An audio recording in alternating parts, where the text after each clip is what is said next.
A igreja precisa ter nas mãos a espada da verdade. Nós precisamos combater as heresias. Só assim nós venceremos a guerra pela verdade. E nós hoje vamos ler o restante. A última vez que nós estudamos foi até o verso 16. Eu queria que você lesse comigo a carta de Judas, do versículo 17 até o verso 25. Diz assim: Vós, porém, amados, lembrai-vos das palavras anteriormente proferidas pelos apóstolos de nosso Senhor Jesus Cristo, os quais vos diziam: no último tempo haverá escarnecedores, andando segundo as suas ímpias paixões. São estes os que promovem divisões sensuais, que não têm o Espírito. Vós, porém, amados, edificando-vos na vossa fé santíssima, orando no Espírito Santo, guardai-vos no amor de Deus, esperando a misericórdia do nosso Senhor Jesus Cristo para a vida eterna. E compadecei-vos de alguns que estão na dúvida, salvai-os, arrebatando-os do fogo. Quanto a outros, sede também compassivos em temor, detestando até a roupa contaminada pela carne. Ora, aquele que é poderoso para vos guardar de tropeços e para vos apresentar com exultação, imaculados diante da sua glória, ao único Deus, nosso Salvador, mediante Jesus Cristo, Senhor nosso, glória, majestade, império e soberania, antes de todas as eras, e agora e por todos os séculos. Amém.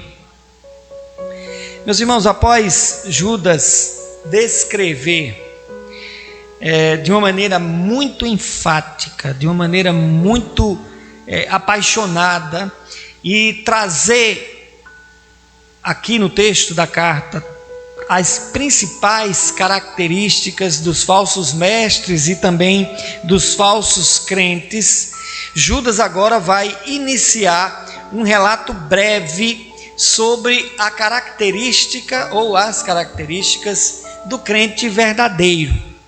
Ele inicia esse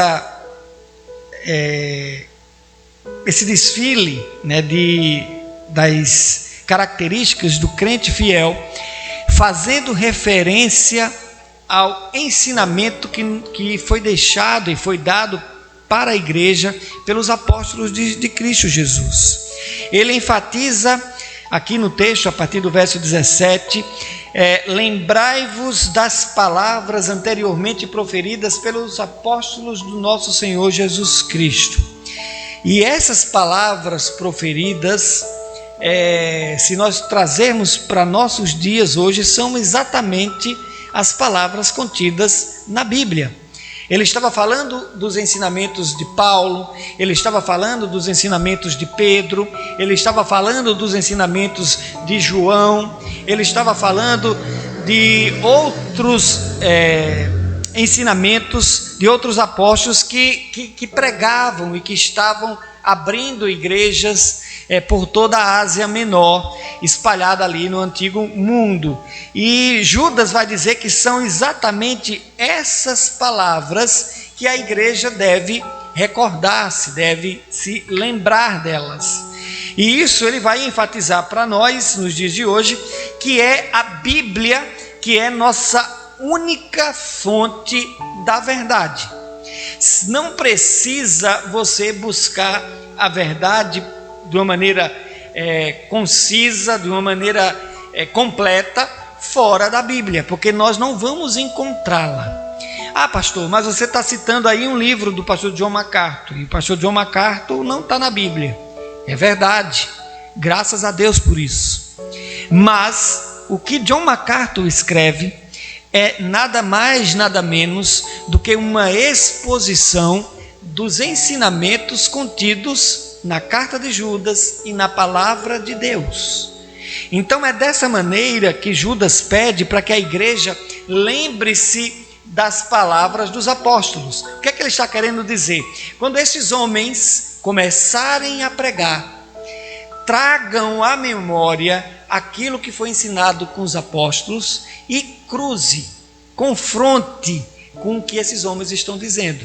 Se houver consonância, se houver entonação, se tiver coerentemente ajustado com os ensinamentos dos apóstolos, vocês devem dar ouvidos. Caso contrário, rejeitai-os. É exatamente isso que a igreja tem que fazer. E essa é a principal arma na guerra pela verdade. Porque se você quer combater a mentira, se você quer combater o engano, não tem arma melhor do que a própria verdade. E a verdade que Judas vai dizer é a palavra de Deus, ou, como ele tinha na época, os ensinamentos dados e proferidos pelos apóstolos. A doutrina apostólica sobre as quais a igreja foi fundamentada, sobre as quais a igreja está balizada, é que deve ser checada e é a que deve ser sempre ouvida e buscada em qualquer ensinamento, em qualquer mensagem, em qualquer lição que você possa ouvir na igreja. E você precisa conhecer. Como é que você vai examinar, como é que você vai julgar um sermão se você não conhece a palavra de Deus? Como é que você vai saber se o que a pessoa está falando ali é de si mesmo ou é de Deus, se você não conhece a palavra de Deus? E a Bíblia diz: aquele que é de Deus ouve as palavras de Deus. E nós precisamos entender que o Espírito Santo que está no crente, ele vai fazer essa checagem, ele vai dar ao crente verdadeiro a noção e a compreensão exata da palavra e do que está sendo ensinado. E eu queria que você entendesse e guardasse muito bem aí na sua cabeça essa expressão. O crente verdadeiro, ele tem dentro de si o Espírito Santo de Deus. Esse é um diferencial enorme. Na verdade, esse é o único diferencial que temos com relação aos falsos crentes. E aí, quando você coloca um pastor e você vai confrontá-lo com outro pastor, não é na sua retórica que você vai fazer a comparação, não é na habilidade de discurso que ele tem, não é na sua simpatia, não é na maneira como ele se veste, não é na sua beleza, não é no carro, não é na sua rede de amigos, mas única e simplesmente se aquele homem que se diz pastor, ele tem o Espírito Santo de Deus na sua vida, e disso dá testemunho, e disso dá evidências. Então, no fundo, é o Espírito Santo e a sua presença que vai fazer com que a igreja que ouve, que tem o Espírito Santo, compreenda o que o Espírito Santo diz através do pregador. Então, guarde isso na sua cabeça, no seu coração, para que nós possamos, daqui a pouquinho, quando formos falarmos de uma outra característica aqui desses homens que Judas aponta, você vai entender. Esses homens, os apóstolos, eles receberam de Cristo, os apóstolos que Judas cita aqui, eles receberam de Cristo, e pelo Espírito Santo eles são inspirados e registraram esses ensinamentos e essas doutrinas no livro sagrado, que hoje nós temos em mão, que é a Bíblia Sagrada. Então, os ensinos que Jesus passou, os ensinos que os apóstolos aprenderam, e que esse Espírito Santo que nós mencionamos há pouco, inspirou e fez com que esses homens escrevessem essas cartas, e esses escritos fossem preservados ao longo de muitos anos, e hoje tenhamos aqui em nossas mãos, ainda balizando e orientando e dirigindo e caminhando ou encaminhando a igreja nesse mundo. E esses mesmos apóstolos, que ele cita aqui no verso 18, eles advertiram que viriam e surgiriam no meio da igreja homens cujas características já foram estudadas nas mensagens anteriores da série. A partir do versículo 4 de Judas, você vai ver que ele vai fazer um desfile longo, duro, pesado a respeito das características desses homens. E novamente aqui, nos versos 18 e 19, ele vai resumir. Ou seja, ele é um pregador que gosta de enfatizar, que tem uma didática de repetir, para que pela repetição as pessoas aprendam. Então, depois de esmiuçar detalhadamente, ele agora resume. E ele começa dizendo que esses homens, eles são escarnecedores. Mas escarnecedores de quê, pastor? Da verdade. E a palavra original no grego aqui é algo muito próximo do que nós conhecemos como gaiatos. É isso que ele está querendo dizer. São gaiatos, são risonhos, são homens que por qualquer coisa, como diz o pastor John MacArthur, interrompe a exposição da palavra, se é que expõe a palavra, e estão ali contando anedotas, contando piadinhas, ou sobre si, ou sobre algo da sua vida, porque eles não sabem falar da palavra de Deus, eles não têm conteúdo. Por que não tem conteúdo? Por que é que eles não falam da palavra e enchem o seu sermão de piadas, de cânticos, de histórias e de causos da vida popular e não falam da palavra? Fica com essa pergunta: por que é que eles fazem isso? E por que é que eles não mergulham no ensino doutrinário da palavra de Deus?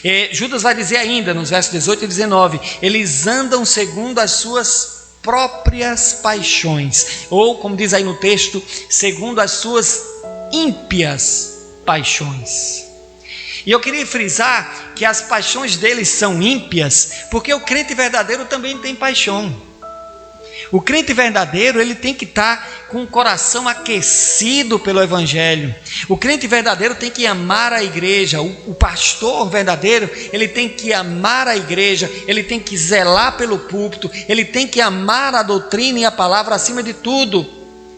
Porém, essa é uma paixão santa, é um amor santo. Mas as paixões desses homens são ímpias, porque elas estão por motivos interesseiros, como Judas vai falar aqui no verso 16, no finalzinho do verso 16. Eles se aproximam dos outros, adulando aos outros por motivos interesseiros. Esses homens não gostam das ovelhas, eles gostam das lãs das ovelhas. Esses homens não gostam da igreja, eles gostam do status que a igreja dá.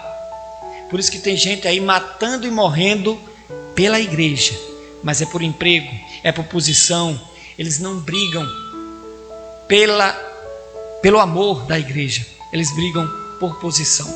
Isso é uma tristeza, isso é uma verdade, e a gente precisa lamentar. E como igreja do Senhor, igreja que tem o Espírito Santo dentro dela, ela vai perceber e ela vai identificar isso também. E ele prossegue: com as suas ideias antidoutrinárias, esses homens acabam promovendo divisões. Eu disse nas lições anteriores que a maioria dos homens que a gente pode enquadrar nesse perfil foram homens que saíram de denominações históricas, de igrejas sérias, promoveram divisões, não foram acolhidos no seu ministério e acabaram montando suas próprias igrejas. E a gente precisa ter muito cuidado, porque um falso mestre, um falso pastor, ele não quer se submeter a ninguém.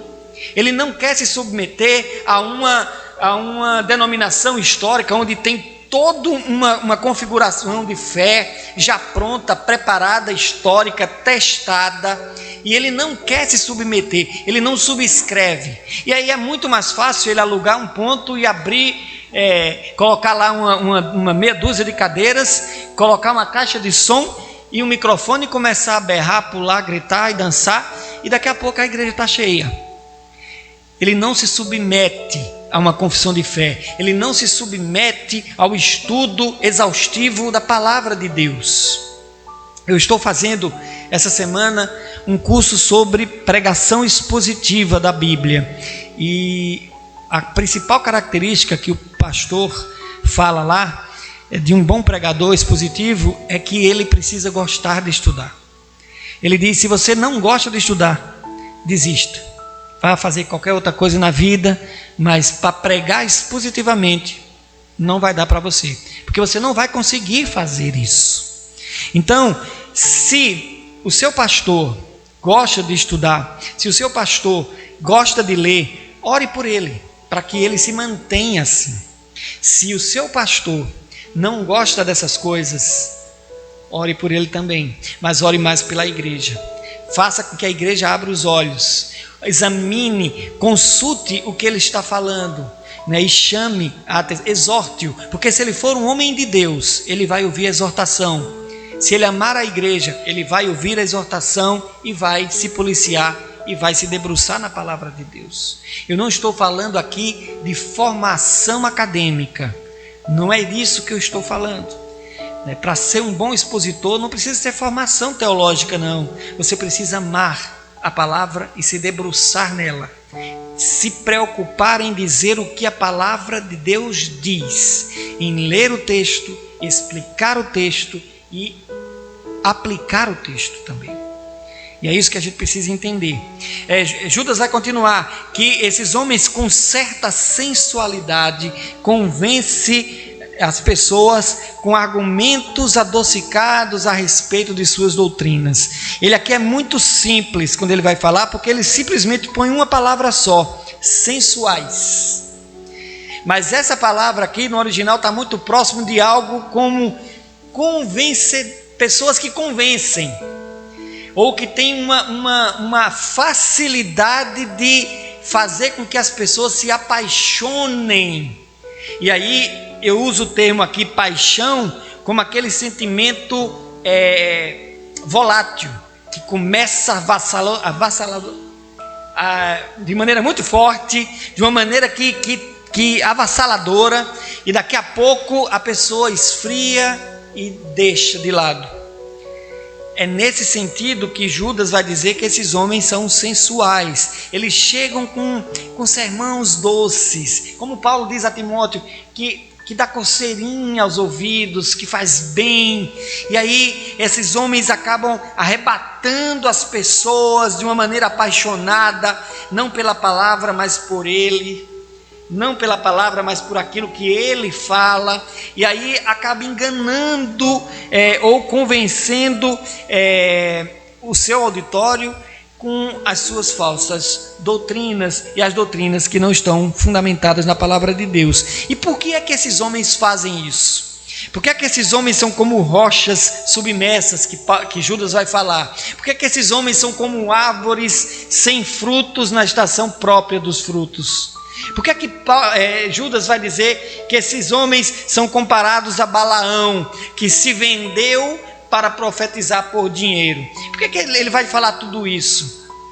Porque ele resume: esses homens não têm o Espírito. Está no final, a última frase do verso 19. São estes os que promovem divisões, são sensuais, que não têm o Espírito Santo de Deus. E aí é essa a diferença. O bom pastor, um pastor que prega fielmente as Escrituras, ele tem o Espírito Santo, e isso é evidente aos olhos da igreja e aos olhos da sociedade em que ele está. Mas esses homens não, eles não têm o Espírito Santo, e por isso eles mandam na igreja com punho de ferro, eles mandam na igreja de maneira dura, eles mandam na igreja não pelo seu sermão bíblico, mas pelas suas doutrinas fantasiosas, pelos seus sermãos de autoajuda, pelas suas piadinhas adocicadas, pela sua maneira de ser. É assim que esses homens controlam, e por isso que essas igrejas têm um rodízio muito grande na sua membresia. E muitas delas, principalmente as igrejas neopentecostais, elas quase não têm hall de membros, porque não precisa ser membro. para ser batizado é na mesma hora lá, bota uma piscina lá e pergunta quem quer e vai de bolo. Porque eles querem número, tudo deles é megalomaníaco, é tudo muito grande, eles querem promover. E é nesse sentido que esses homens acabam enchendo a igreja. Daqui a pouco, quando passa as 7 campanhas dos 7 domingos, você precisa mudar tudo, porque senão aquele público não volta mais. Então ele tem que trocar. E aí quando o pastor já colocou todas as balas que tinha na agulha, ele simplesmente manda esse pastor para uma outra região e traz um outro, que é para manter a novidade, porque não tem palavra, porque não tem Espírito de Deus. Por isso que não tem crescimento sadio na palavra de Deus. São pessoas que buscam as bênçãos, mas não querem Deus. Elas querem simplesmente as bênçãos. Judas, de forma muito breve aqui, ele vai descrever agora aqueles que foram recrutados para brigar nessa guerra pela verdade. E nos versos de 20 a 22, ele diz: brigar pela verdade é edificar-se na fé. Aí no verso 20, na fé que nos salva, não na fé do pregador, não na fé da igreja, mas na fé que nos salva e na fé que nos mantém santos. Nós somos salvos pela fé e nós somos santificados pela fé. E é essa fé que nos salva do pecado, que nos regenera, que nos justifica diante de Deus. Essa mesma fé nos mantém santos e, consequentemente, afastados do mundo e das suas paixões ímpias. Brigar pela fé, segundo Judas, é orar no Espírito, também no verso 20. Orar no Espírito. E eu queria que você entendesse que a ideia aqui é a mesma que Paulo dá aos Romanos, capítulo 8, verso 26. E eu vou lá ler agora para a gente poder entender. Romanos capítulo 8, verso 26. Veja só o que é que Paulo diz aqui. Também o Espírito, semelhantemente, nos assiste em nossa fraqueza, porque não sabemos orar como convém, mas o mesmo Espírito intercede por nós sobremaneira, com gemidos inexprimíveis. É nesse sentido que nós precisamos orar no Espírito. E essa expressão, orar no Espírito, que Judas vai dizer que estes homens e estes crentes que seguem esses homens não têm. Eles não fazem essa oração no Espírito. E eles confundem orar no Espírito com um falso estado de êxtase, onde a pessoa fica parecendo um lunático, rodopiando feito peão, né? Ou cai no chão e vem outro lá e cobre com lençol, só falta chamar o IML para vir fazer a autópsia. Ou seja, e fala e ninguém entende nada. Ou seja, o Espírito Santo não assiste, não interpreta nada. E eu lembro que eu tinha um homem que, quando eu tinha cabelo, eu cortava cabelo. Eu já fiz isso. E ele cortava meu cabelo e era crente, dessas igrejas assim que a gente fala.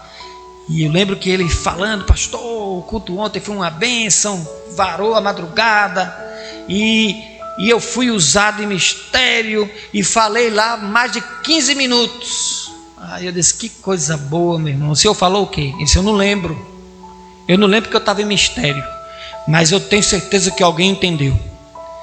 É nesse sentido que Judas não está falando aqui. E que Paulo está falando aos Romanos. O Espírito nos assiste, Ele está conosco, Ele pega a nossa oração e vai traduzi-la de uma forma que Deus compreenda, porque a gente pede mal, a gente pede errado, e o Espírito Santo vai dizer: Senhor, não é isso que Ele está pedindo, não é dessa maneira, mas é por isso. Então é nesse sentido que o Espírito Santo vai nos assistir. Então orar no Espírito é nada mais do que orar consistentemente na vontade e no poder do Espírito Santo de Deus. E é preciso que você faça isso de maneira consistente, mas de maneira consciente. Você precisa saber o que você está pedindo, que é para você saber identificar quando você receber. E é esse problema, tem mistério demais, né, por aí. Tanta gente casando em mistério e se separando com muito mais mistério ainda. Tanta gente arrumando emprego em mistério e daqui a pouco saindo por maneira muito mais misteriosa. A gente precisa entender que quando o Espírito fala, ele é claro, ele não deixa dúvidas, ele é simplesmente esclarecedor. Brigar pela verdade é guardar-se no amor de Deus, conforme Judas diz aí no texto. E esse guardar-se no amor de Deus é você ser separado para o Senhor pela vivência do Evangelho, que é o amor de Deus. O Evangelho é o poder de Deus para todo aquele que crê, como nós dissemos no primeiro vídeo dessa série. E são essas três características de edificar-se na fé, ter uma fé que edifica, que é basilar, orar no Espírito e guardar-se no amor de Deus ou viver o Evangelho, fazem o cristão resistir e identificar falsos mestres e falsas doutrinas. Se eu estou com essas três características na minha vida, se eu estou dentro desse perfil que Judas aponta, eu certamente estou apto a combater essa guerra pela verdade. Pode vir qualquer pastor falso, você vai identificar, porque o Espírito Santo vai testificar em você. Como já disse no início dessa série, a guerra não é contra pessoas, mas contra doutrinas erradas.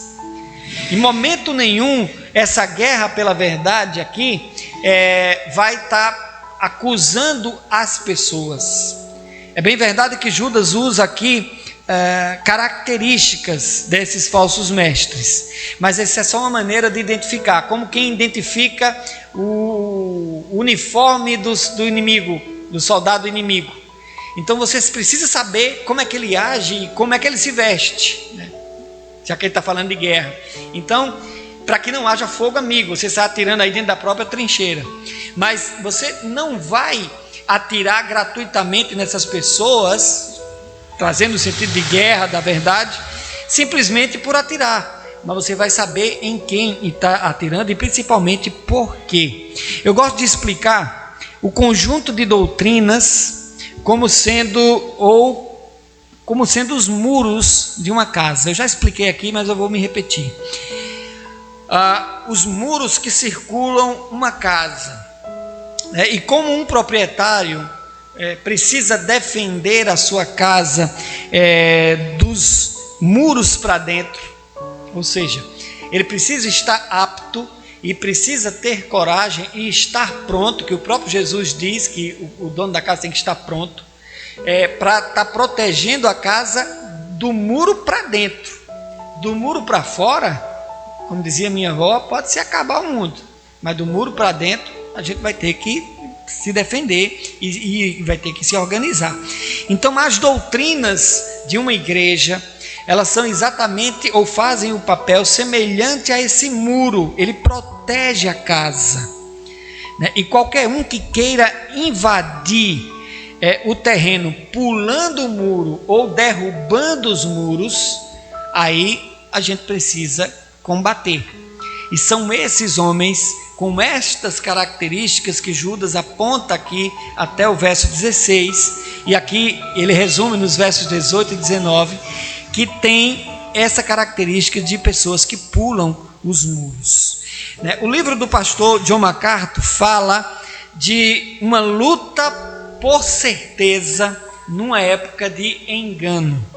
E é justamente isso, há muito engano. E na capa do livro, se Júnior puder botar de novo, você vê aí, pelo vídeo, que tem uma serpente.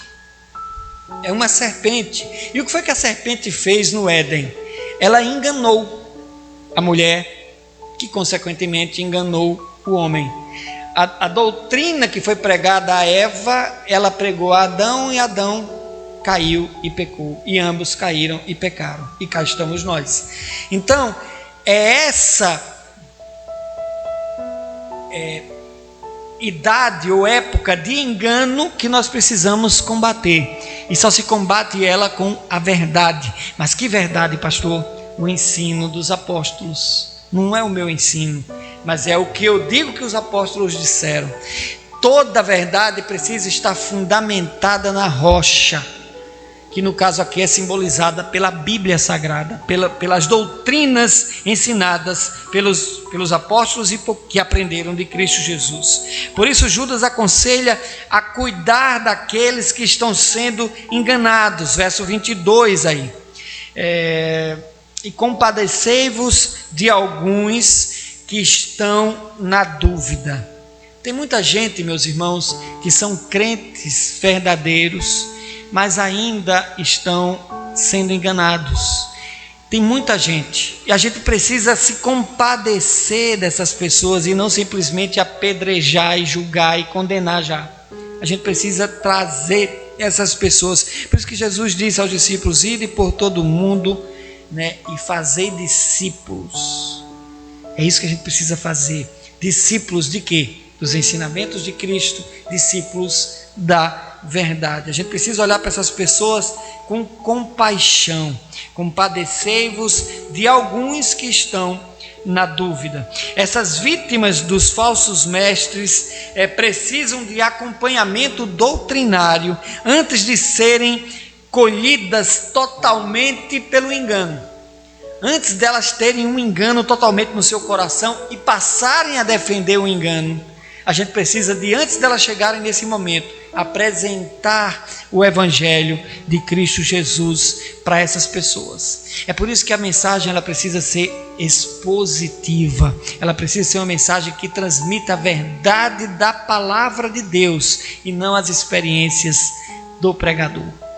É da palavra de Deus que precisa, a boca do pastor precisa estar cheia e não de piadas, porque são as palavras que saem da boca de Deus que nos alimentam e que nos transformam e nos santificam. E é isso que a gente precisa pregar, o Evangelho, porque a fé, como diz Paulo, vem pelo ouvir, e o ouvir a palavra de Deus. Então não se canse, nunca se afaste dos nossos lábios essa palavra, e isso é um mandamento ainda mais decisivo para aqueles que se dispõem a pregar e anunciar e principalmente doutrinar a igreja. Judas diz aqui: salvai-os arrebatando-os do fogo. Salvai-os arrebatando-os do fogo. Ou seja, a gente precisa pregar o Evangelho, livrar estas pessoas do fogo. Que fogo? Do fogo do inferno, do fogo da condenação. É isso que a gente precisa defender essas pessoas. Mas quanto a outros, a gente vê aqui que ele pede para a gente ter compaixão de alguns, e aí ele diz: mas quanto a outros, sede compassivos em temor.